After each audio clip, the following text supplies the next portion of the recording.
Today in front page news, we have some sad news to report, which happened last night on the football field. If you're an avid football fan, you were tuned in last night because, as you know, it was a very crucial game which would determine a playoff spot for whichever member who won last night, right? So what happened was during the first quarter, Damar Hamlin was trying to make a tackle, and the helmet of the other party, it seemed as if it went into his chest. And as it went into his chest, he fell down. And when he fell down, he got up and he stumbled back down. Right away when I was watching the game, I said, heart attack. It was so funny to be able to pinpoint exactly what it was before it even happened, because when he was getting up, he wobbled a little bit. But I seen that he kind of like brushed it off. And I think he was trying to just chump it up to like basically, being discombobulated after a hit. So when I seen him down, I knew it was serious when the team started huddling around him. If you played football as a sport in high school or for the city or, any type of organized football or basketball, any sport, you know that when there's an injury to your teammate, you take a knee, right? When they huddled around him, I knew it was more serious because it's one of those things that they do so that nobody sees what's going on.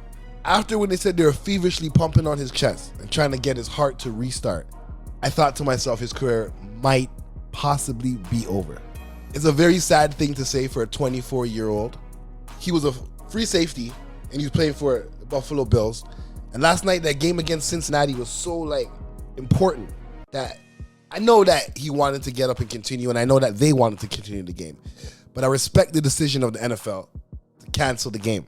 We respect the decision of them on that because at the end of the day, no one would want to know that they continue to play the game and, the worst had happened.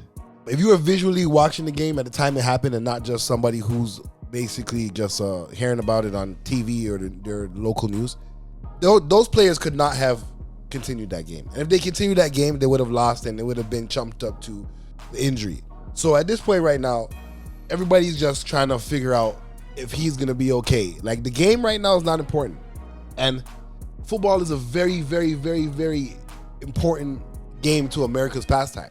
So with everybody telling you that this is not important, you see right now that life is more important. And the whole world came together. The whole place got quiet.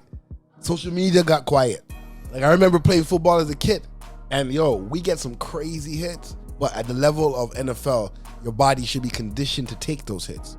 So the fact that he was unable to take those hits, I'm wondering if it's due to even the rule changes for the past couple of years. The way how they practice. You can't hit too high, you can't hit too low. You have to wrap. You know what I mean? There's a lot of different rules. So I know that in practice, they're not going to run those drills because at the same time, these guys are worth a lot of money. And no one wants to get hurt in a practice. So I know even certain hits, we used to do hitting drills. Just hitting drills. Bro, you go home, your body's destroyed. Hitting drills. So I understand, but I feel like the lack of physical contact in practices is kind of what's causing these things because, bro, no one wants to injure their star player. So at this point right now, we don't know what's going on. His family is coming out with a statement, and they had said basically they're basically very ecstatic that everybody has rallied together to support Damar, and they're very pleased at the fact that they stopped the game because it just showed the level of care that they took in a situation like this. He wasn't written off. You know what I mean? But we're gonna leave it here right now, and hopefully he's able to make a full recovery. We're praying for him. We'd like you guys to pray for him too as well. Follow us at Front Page Fades. Hit us up on the website. Leave a comment, subscribe, share, like. Do the most, man.